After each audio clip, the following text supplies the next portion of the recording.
I'm only a quarter of a century old, so I don't know much. But I do know a few things about connecting with people, even if sometimes I'm not that good at it. I think I may have narrowed the art down to a few bite-sized principles that have at least helped me, and I wanted to share them with you today, and hopefully we can remind ourselves what human connection could really look like. So, here are 5 rules to help us better connect with people.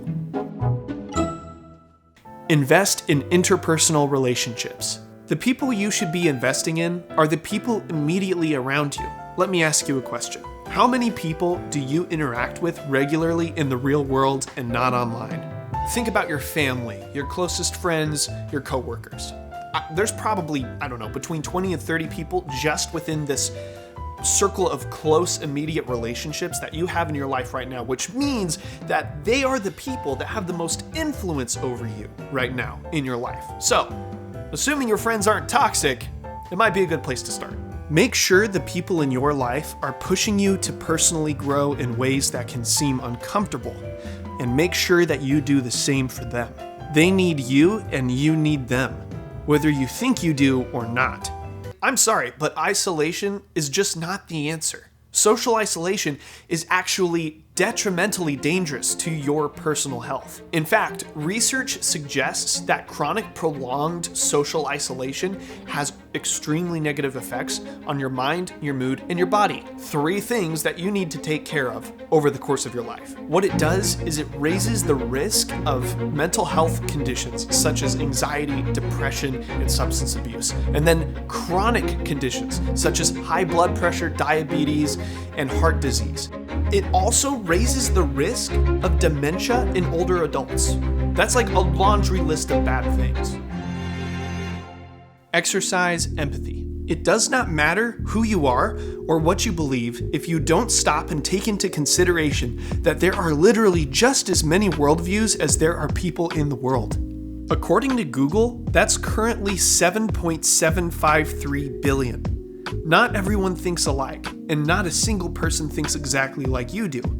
The sooner we can all realize this and keep it in mind when we talk to people, the more connected we can become. Not everyone is going to agree with everyone, and if you think for but a moment that there are only 2 sides to every argument, think again, because there's hundreds. And a lot of times there's massive gray areas. As Stephen Covey says in his famous book that we know all too well, The 7 Habits of Highly Effective People, seek first to understand and then to be understood. Progress in personal growth only happens when we make empathetic connection our first goal. And this leads straight into the next rule, which is a great first step in exercising empathy. Listen intentionally.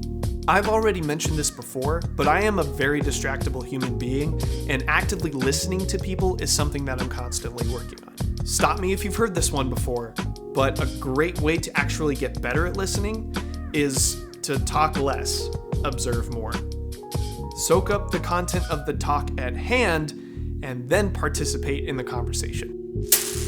Lots of times, I find that if I just think a little bit longer about what I'm going to say before I say it, chances are it comes out more well thought out, considerate, and valuable. Words don't mean anything. It's the effort we put behind them. On the flip side, if you are a fly on the wall kind of person and you don't pitch in during the conversation or a discussion at all, speak up. If you feel that your input isn't valuable, then think again. Because at the very least, people love it when you ask a good question and it drives forward exploration of the topic at hand. Which leads me to my next rule. Learn as much as you can about people.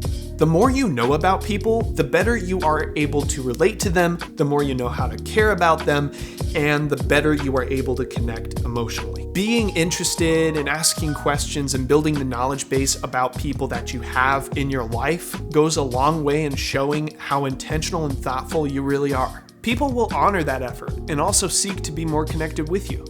Engage people in conversation about what they're interested in, and you'll learn new things yourself all along the way as an added bonus. There's so much gold you can find if you just dig a little deeper in your random day-to-day talks. Real quick, thank you so much for watching. I don't have a sponsor yet for this video because I'm still a very small person out in the middle of this ocean of creators out here. But if you like this kind of content, please feel free to subscribe to the YouTube channel and like this video if it's helped you in some way.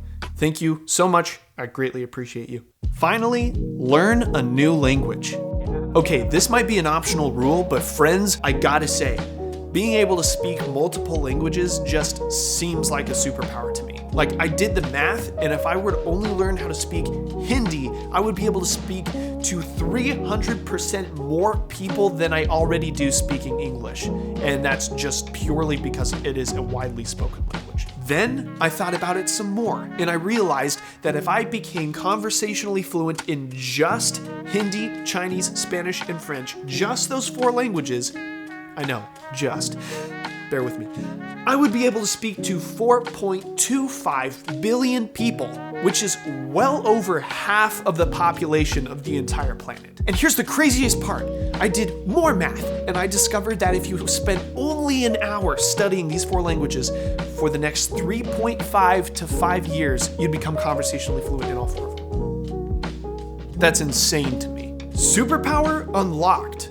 Look, I'm not conversationally fluent in any language yet, but it is a goal of mine, and I think that learning a language is something everybody should consider trying at least once. So, there you have it. 5 ways to inject steroids into your social interactions and revive that camaraderie between you and the people you love. I would encourage you to think about these ideas critically.